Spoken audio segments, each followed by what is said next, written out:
Danye, kailangan nating ibenta ang brand sa kanila ngayon na. Dahil kung hindi, malulugi tayo at mawawala lahat ng pinaghirapan natin. Yon ang malamig at mayabang na tinig ni Paolo habang nakatayo siya sa harap ng mga mamamahayag at telebisyon, kusang ipinapahayag sa buong bansa na ang naging dahilan ng pagkasira ng isang malaking export batch ng aming tradisyonal na patis ay ang sarili kong kapabayaan dahil sa aking pagbubuntis. 4 na taon kong binuhat ang pangalan ng aming artisanal fish sauce brand sa Iloilo, pinagpuyatan ng bawat timpla at binantayan ng pag-iinit ng araw sa mga basisya ng luwad sa tabi ng ilog. Ngunit sa isang iglap lamang, ang asawang pinagkatiwalaan ko ng buong puso ang siyang nagtulak sa akin sa hukay ng kahihiyan. Si Rene, ang mayaman at modernong brand consultant na nakaupo sa tabi niya, ay ngumiti ng may halong panunuya habang pinapanood akong durug na durug sa harap ng mga kamera. Ang tiyan ko na 5 buwang nagdadalang tao ay biglang kumuyog sa tindi ng stress at kakaibang kirot. Ang hininga ko ay nawala, ang mga kamay ko ay nanginginig habang pilit kong hinawakan ang gilid ng mesa upang hindi tuluyang mapayukayok sa sahig. Walang silbi ang pagtatangka kong magsalita. Ang mukha ni Paolo ay sementado, ang kanyang mga mata ay walang bakas ng pagmamahal na minsan niyang isinumpa sa harap ng aming altar. Daniela, sign the papers and let Rene handle the corporate restructuring. Ang malamig na sambit ni Paolo, ang tinig ay parang patalim na tumusok sa aking kaluluwa nang lapitan niya ako sa backstage. You're just a pregnant woman smelling like fish. Hindi na nababagay ang imahe mo sa global market na gusto namin. Diyos ko po, ang mga salitang iyon ay mas masahol pa kaysa sa saksak sa likod.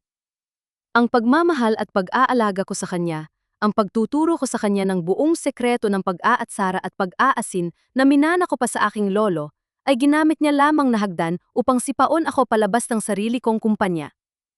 Niloloko nila ako, niloloko nila ako, niloloko nila ako sa mismong tahanan at negosyong ako ang nagbuhos ng dugo at pawis. Bago pa man ako makabawi ng hininga, marahas na kinuha ni Paolo ang mga natitirang sample jars sa aking hawak at hinagis sa sahig. Sabay sabing ibigay na raw sa mga pulubi ang natitira kong kabuhayan. Ang tunog ng nabasag na salamin at ang malakas na amoy ng patis ay kumalat sa buong silid, kasabay ng tuluyang pagbagsak ng aking luha na hinding-hindi ko na pinigilan. Ang gabi sa tabi ng mabahong daungan ng Iloilo ay dumaan na may dalang malakas na ambon at malamig na ihip ng hangin mula sa ilog. Matapos ang marahas na tagpo sa backstage at ang pagwawasiwas ni Paolo ng mga basag na tiyom ng patis, dinala ako ng aking mga paa sa isang maliit na klinika sa sulok ng kalye upang suriin ang kalagayan ng aking dinadalang anak. Nang kumpirmahin ng doktor na ligtas ang sanggol, ngunit kailangan ko ng matinding pahinga dahil sa labis na stress. Doon na tuluyang gumuho ang hirap na kanina ko pa pinipigilan. Ngunit ang takot ay mabilis na napalitan ng isang malamig at matalas na katinuan nang maalala ko ang mga matang mapang-uyam ni Rene habang pinapanood akong tinataboy. Hindi ako magpapatalo sa kanila. Bago maghating gabi, nagpasya akong bumalik sa aming lumang bahay habang tulog pa si Paolo. Gamit ang ekstrang susi, tahimik akong pumasok sa kusina. Sa ilalim ng lumang konkreto ng kalan kung saan nakatago ang mga sikretong sangkap ng pamilya, hinukay ko ang nag-iisa naming bote ng purong patis na may 3 dekada ng edad. Ang ina ng lahat ng ma'am sa aming pamilya na hindi kailanman nahawakan ng komersyo. Kasama nito, kinuha ko ang makapal at gas-gas na kwaderno ng aking lolo na naglalaman ng eksaktong tala ng panahon ng pag-aasin. Habang inilalagay ko ang bote at ang kwaderno sa loob ng aking lumang telang bag, narinig ko ang pagbukas ng pinto ng kwarto. Si Paolo, na may suot na pampatulog at mukhang bagong gising, ay pumasok sa kusina at nanigas nang makita ako. "Danny, anong ginagawa mo rito?" Ang tanong niya, ang boses ay may halong gulat at pananakot. "Sinabi ko nang gumayas ka na kung ayaw mong masaktan ka palalo." Tinitingnan ko siya ng diretso sa kanyang mga mata. Ang boses ko ay tahimik, ngunit may diin ng isang reyna na hinding-hindi na yuyuko. "Ipinapangako ko sa iyo, Paolo. Ang buting ito at ang kwendernong ito ang magiging hukom ng kasinungalingan ninyo." Huminga ako ng malalim, tinalikuran siya ng walang takot, at lumabas ng pinto habang ang amoy ng tunay na patis ay sumasama sa hangin ng gabi. Ang biyahe sakay ng lumang bangka patawid ng makitid na kipot patungo sa isla ng Guimaras ay ginabayan ng kadiliman at ng maalong tubig ng ilog. Pagdating ko sa munting na yon ng mga kababaihan na kilala sa paggawa ng purong asin at pag-aasin ng isda, sinalubong ako ng init na mga taong nakakilala sa akin mula pa noong bata pa ako. Si Tita Luz, ang aking tiyahin at ang pinakamatandang manggagawa ng asin sa baybayin, ay agad akong niyakap ng mahigpit habang inaalalayan akong maupo sa kanyang lumang batalan. Dane, narinig namin ang balita sa radyo at telebisyon, ang nag-aalalang wika ni Tita Luz habang hinahaplos ang aking buhok at tinitingnan ang aking tiyan. Ang kapal ng mukha ng asawa mo at ng babaeng yon. Paano nila nagawang sirain ang pangalan ng pamilya ninyo? Inilapag ko sa ibabaw ng kawayan ang bote ng purong patis at ang kwaderno ng aking lolo. Tita, hindi lang basta sirain ang pangalan ng gusto nila. Gusto nilang agawin ang Ben-U sa gilid ng ilog para sa ipapatayang commercial resort ni Rene. Habang nagpapahinga ako, sinimulan naming suriin ni Tita Luz ang mga sample ng chemical na naiwan sa akin mula sa huling batch ng pabrika bago ako itaboy. Isang gabi ng masusing pagsusuri sa tulong ng isang retiradong chemist sa bayan, nalaman namin ang isang malaking katotohanan. Ang himpilan ng chemical na sinasabi ni Paolo na natagpuan sa aming patis ay sadyang hinalo at idinagdag gamit ang isang industrial chemical na ginagamit sa mga murang planta ng labas ng lungsod. Isang uri ng sangkap na kailanman ay hindi ginamit o binili sa aming Ben-U. Mapanlin lang sila, Dani. Ang seryosong sabi ni Tita Luz habang tinitingnan ang resulta ng pagsusuri. Hindi lamang ito simpleng pagnenegosyo. Sinadya nilang lasunin ang pangalan ng brand mo para magkaroon sila ng dahilan na i-foreclose ang buong lupain. Ngunit habang pinaplano namin ang aming susunod na hakbang, ang aking telepono ay tumunog. Isang mensahe mula sa isang lumang tauhan sa Iloilo. Si Paolo at Rene ay opisyal nang nagsimula sa pag-aalis ng mga lumang palayok sa aming Ben-U, handa nang ipabulldozer ang buong pasaysayan ng aming pamilya kinabukasan. Ang hangin sa tabing ilog ng Iloilo ay may halong alikabok ng mga guho at pighati ng sumunod na umaga. Lihim akong nagbalik mula sa Guimaras, nagtago sa likod ng lumang warehouse ng mga mangingisda upang masaksihan ang ginagawa ni Paolo at Rene sa aming sagradong Ben-U. Ang mga pamilyar na palayok na luwad na pinag-alayan ng 3 henerasyon ng aming pamilya ay nakahandusay sa putikan, basag at natapunan ng maalat na likido. Si Paolo, suot ang mamahaling sapatos na noong una ay puro putik din tulad ko noong nagsisimula pa lamang kami, ay nakatayo doon at nagdidirekta sa mga manggagawa na itapon ang natitirang mga lumang palayok. Ngunit ang pinakamasakit sa lahat ay ang makita ang aking sariling ama, si Mang Tasyo, na nakatayo sa tabi nila. Nakayuko at nanginginig ang mga kamay habang hawak ang isang dokumento ng pag-aari. Si Paolo, na may peking mukha ng kabait, ay inakbayan ang matanda at sinabing, "Tay, wag na kayo mag-alala. Pumirma na kayo rito para sa ikabubuti ng apo ninyo. Si Dani ay makasarili, pero kami ni Rene ang magbibigay ng magandang kinabukasan sa pamilya natin." Nang makita ko ang aking ama na marahang tumango at idinikit ang kanyang nanginginig na hinlalaki sa ibabaw ng tinta para pumirma, ang dibdib ko ay parang piniga ng 1,000 karayong. Ang sarili kong ama, ang taong nagturo sa akin kung paano timplahin ang alat ng dagat at ang tamis ng pasensya, ay naisahan at nalinlang ng mismong asawa ko. Hindi na ako nakapagpigil pa. Kahit hirap sa aking pagbubuntis, lumabas ako mula sa lilim ng warehouse at sumigaw ng may buong lakas. "Tay, huwag ninyong pirmahan iyan!" Ang hiyaw ko na umalingaw-ngaw sa buong pampang ng ilog, nagpapatigil sa mga manggagawa at nagpanginig sa mukha ni Paolo. Ang sigaw ko ay parang kidlat na pumunit sa tahimik at mainit na tanghali sa pampang ng ilog. Si Mang Tasyo ay napatigil, ang nanginginig niyang hinlalaki na may hawak na tinta ay lumayo sa papel. Nang lumingon siya at makita ako, ang kanyang mga mata ay napuno ng luha ng matinding kahihiyan at pagsisisi. "Dani? Anak, ang nanginginig na bulong ng matanda habang pilit na lumalapit sa akin. Patawarin mo ako. Sinabi nila sa akin na ito na lang ang paraan para matulungan ka nila, para hindi ka na makulong sa mga kasong isinampa nila. Tay, nagoyo nila kayo! Ang sigaw ko habang mabilis na lumapit at niyakap ang aking ama. Hinablot ang kontrata mula sa kamay ni Paolo na noog mga sandaling ngayon ay namumutla na sa gulat at galit sa paglitaw ko. Si Paolo na pilit na binabawi ang kanyang dating otoridad ay humakbang palapit. Ang mukha ay balot ng put. Daniela, ano ba talagang gusto mo? Sinisira mo ang kinabukasan namin lahat. Wala kang karapatan dito. Ang kumpanya at ang lupang ito ay nasa ilalim na ng pangalan ko at ng investment group ni Rene. Si Rene, na nakataya sa likod ni Paolo na may suot na mamahaling sunglasses, ay ngumiti ng mapang-uyam at nag-cross ng mga braso. Let's be realistic, Danny. Look at you, pregnant, broke, and abandoned. Tapos na ang era ninyo ng mga patis-patis na yan. Suko ka na lang, para naman sa kapakanan ng dinadala mo. Tinitingnan ko sila ng diretso sa kanilang mga mata. Ang takot sa loob ko ay tuluyang naglaho. Napalitan ng isang malamig at matalas na paninindigan. Itinaas ko ang kwaderno ng aking lolo at ang kopya ng mga dokumentong dala ko. Hindi pa tapos ang laban na ito, Paolo. Ang malamig at mariin kong wika na umalingaw-ngaw sa buong BNU.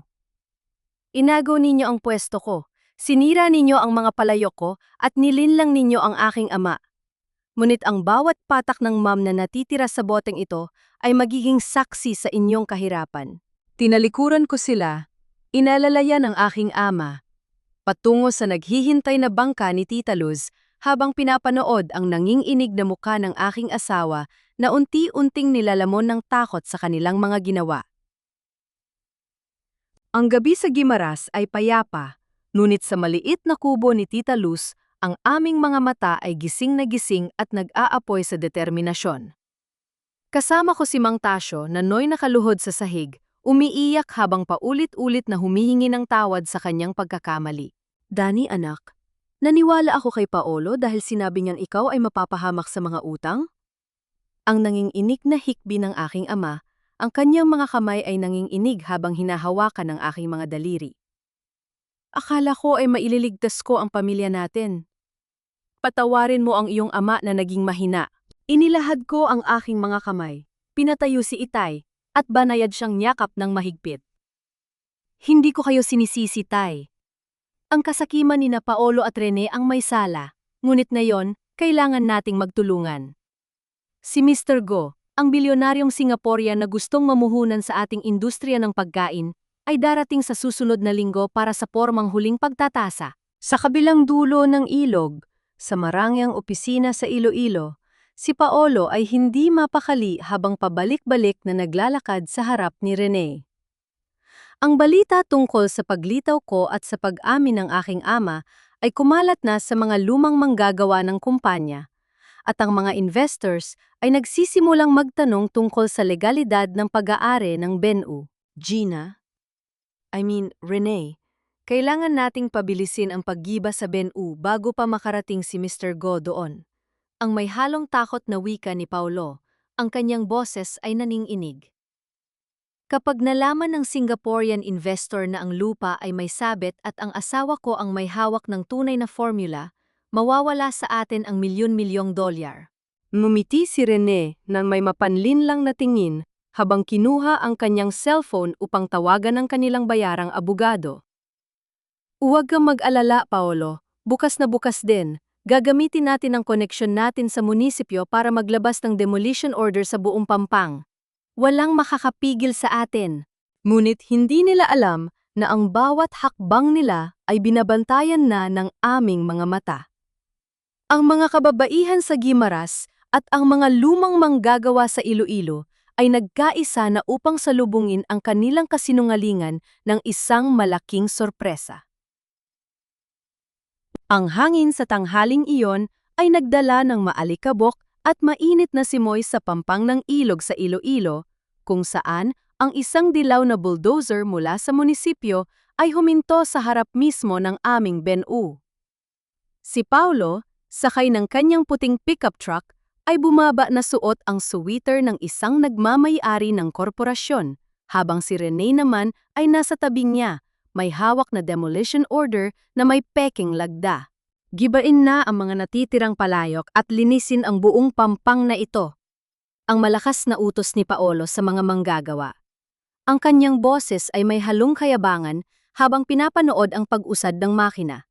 Ngunit bago pa man dumapo ang bakal na pala ng bulldozer sa unang lumang palayok, isang tunog ng sirena ng bangka ang umalingaw sa buong ilog. Mula sa Guimaras, ang isang malaking bangkalulan ang 20 kababaihan na nakasuot ng tradisyonal na puting damit ng mga manggagawa ng patis, kasama si Tita Luz, Mang Tasyo, at ang ilang lumang manggagawa ng kumpanya ay dumaong ng sabay-sabay. At sa gitna nila, ako ay tumayo, suot ang aking damit pangbuntis na may kalmado, ngunit matatag na mukha, habang sa tabi ko ay nakatayo si Mr. Go. Ang bilyonaryong Singaporean investor sa sining ng pagkain na personal na inimbitahan namin upang makita ang tunay na pinanggalingan ng aming produkto. Nang makita ni Paolo si Mr. Go na bumaba ng bangka kasama ko, ang mukha niya ay namutla na parang papel. Ang ngiti ni Rene ay biglang naglaho at ang kanyang mga kamay ay nanginginig habang hinawakan ang braso ni Paolo. Mr. Go! Welcome sa aming corporate headquarters! Ang nauutal at nagpapanik na bati ni Paolo habang nagmamadaling lumapit, pilit itinatago ang takot.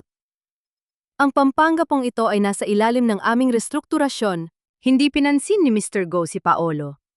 Lumapit ang bilyonaryong Singaporean sa akin, kinuha ang bote ng purong patis na dala ko, tinanggal ang takip, at isinawsaw ang isang daliri upang lasain ang likido, bago tumingin kay Paolo ng may malamig at mapanghusgang mga mata.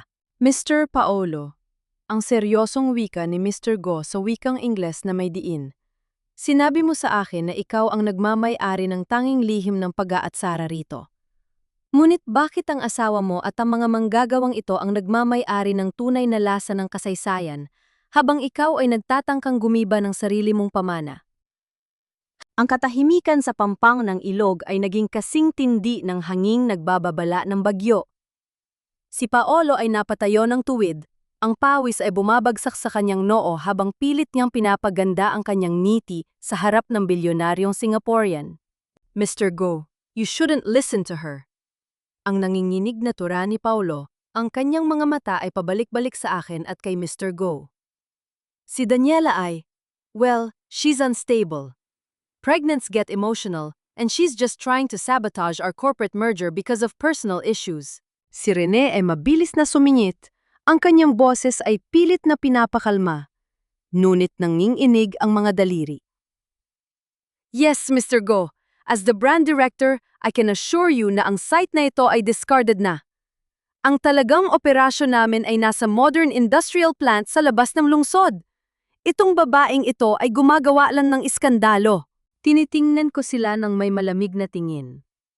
Hindi na ako nagpatianad sa kanilang mga kasinungalingan. Inilabas ko mula sa aking bag ang opisyal na resulta ng lab test ng independiyenteng laboratory o mula sa Maynala, pati na rin ang kopya ng rehistro ng lupa na nakapangalan sa aming pamilya. Mr. Go! Ang panimula ko, ang boses ko ay matatag at umalingaw sa buong Pampang. Ang sinasabi nilang modern industrial plant ay isang peking pasilidad na ginamit para maglabas ng murang chemical at sirain ang pangalan ng aming brand. At ang demolition order na hawak nila ay may peking pirma ng alkalde na nakuha sa pamamagitan ng panlilinlang. Inabot ko kay Mr. Go ang mga dokumento. Binasa ito ng bilyonaryo na may seryosong mukha, habang si Tita Luz at ang aking ama naman ay nagbukas ng isa pang lumang palayak ng patis na hindi nagalaw ng bulldozer, pinabango ang hangin ng purong amoy ng tunay at lumang patis ng Iloilo. Inamoy ito ni Mr. Go, tumanggo ng may paghanga, at ibinalik ang tingin kay Paolo na ngayon ay namumutla na parang bangkay. Mr. Paolo, ang malamig na wika ni Mr. Go, ang kanyang mga mata ay matalim na nakatitig sa aking asawa. Sa buong mundo ng negosyo, ang pinakamahalagang sangkap ay hindi ang pera kundi ang integridad. At ikaw, wala kang nikatiting nito. Ang mukha ni Paolo ay tuluyang namutla na parang bangkay nang marinig ang pasya ni Mr. Go. Ang mga tuhod niya ay nanginig, at sa isang iglap, ang kanyang kayabangan ay gumuho tulad ng isang kastilyo sa buhangin. Si Rene naman ay napasigaw sa matinding galit, sinubukang hablutin ang mga dokumento mula sa kamay ng bilyonaryo, ngunit mabilis siyang hinarang ng mga kasamang security ni Mr. Go. Mr. Go! Hindi mo pwedeng gawin ito! Binayaran namin ang projektong ito! Ang hysterical na sigaw ni Rene habang pilit kumakawala sa mga gwardiya. Ang buhok ay magulo at ang mukha ay basang-basa sa pawis. Hindi na pinansin ni Mr. Go ang sigaw ni Rene. Lumingon ang bilyonaryo sa akin, may ngiti ng paghanga sa kanyang mga labi at iniabot ang kanyang kamay upang makipagkamay. Mrs. Daniela, I have tasted the best foods around the world, but your family's authentic patis is a true masterpiece of patience and integrity. I am officially canceling the acquisition deal with your husband, and instead, I want to offer a direct, independent partnership with you. Naramdaman ko ang pag-agos ng luha sa aking mga pisini. Hindi sa kalungkutan, kundi sa wakas ay sa tagumpay ng katotohanan. Hinawakan ko ang aking tiyan kung saan ang aking anak ay tahimik na sumisipa. Tila ba ipinagdiriwang din ang ating tagumpay? Si Paolo, na nakita ang pagbagsak ng kanyang pangarap na yumaman ng mabilis, ay lumuhod sa putikan sa paanan ko. Nanginginig ang mga labi habang nagmamakaawang sinabing, Danny, asawa ko, patawarin mo ako. Nabulag lang ako sa pera at kay Rene. Pakiusap, magsama ulit tayo para sa anak natin. Tinitingnan ko siya ng may mabigat na dibdib, ngunit wala ng pagmamahal o sakit sa aking mga mata. Tanging kapayapaan at malamig na paninindigas lamang. Paolo. Ang mababa ngunit matatag kong wika, ang boses ko ay tumalinghag sa buong pampang ng ilog. Ang patis ay kailangang dumaan sa asin, sa araw at sa tamang panahon bago maging dalisay. Ngunit ang kaluluwa mo, hinding-hindi na kailanman muling tatamis ng pagsisisi mo. Tapos na tayo. Ang mga sumunod na araw sa Iloilo ay dumaan na parang pag-alis ng isang madilim na ulap pagkatapos ng malakas na bagyo. Si Paolo at si Rene ay dinala sa presinto matapos pormal na magsampa ng patong-patong na kaso ang aming kumpanya at ang legal team ni Mr. Go. Mula sa paninirang puri, paglabas ng pekeng chemical, hanggang sa tangkang pagnanakaw ng ari-arian. Ang kumpanyang pinaghirapan ko ay tuluyang naibalik sa aking pangalan at ang BNU sa pampang ng ilog ay sumailalim sa isang malaking pagpapanibago nang hindi nawawala ang tradisyonal na anyo nito. Si Mang Tasio, ang aking ama, ay madalas nang makitang nakaupo sa ilalim ng lilim ng mga puno sa tabi ng mga palayok ng patis. Tahimik na tinuturuan ang mga bagong manggagawa ng tamang sukat ng asin at sikat ng araw. Ang aming relasyon ay tuluyang naghilom. Ang kanyang mga luha ng pagsisisi ay naging patunay na ang pamilya ay maaari pang mabuo kung ang katotohanan ang magsisilbing pandikit. Isang hapon, habang ako ay naglalakad sa gilid ng BNU, dala ang isang maliit na tasa ng bagong timpla na patis na umuusok pa ang sarap. Ang aking telepono ay tumunog. Isang mensahe mula sa piitan, isang sulat mula kay Paolo. Hindi ko na binuksan ang sobre.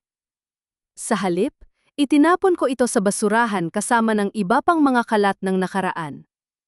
Hindi ko na kailangan pang basahin ang mga yuwad na pagsisisi ng isang taong nagbenta sa sarili niyang danggal. Ilang buwan nang lumipas, ang aking anak ay isinilang ng malusog at payapa sa tabi ng ilog kung saan nagmula ang lahat ng aming kasaysayan. Habang karga-karga ko ang sanggol sa aking mga braso, naramdaman ko ang malamig na simoy ng hangin na may dalang pamilyar at masarap na amoy ng mamchin.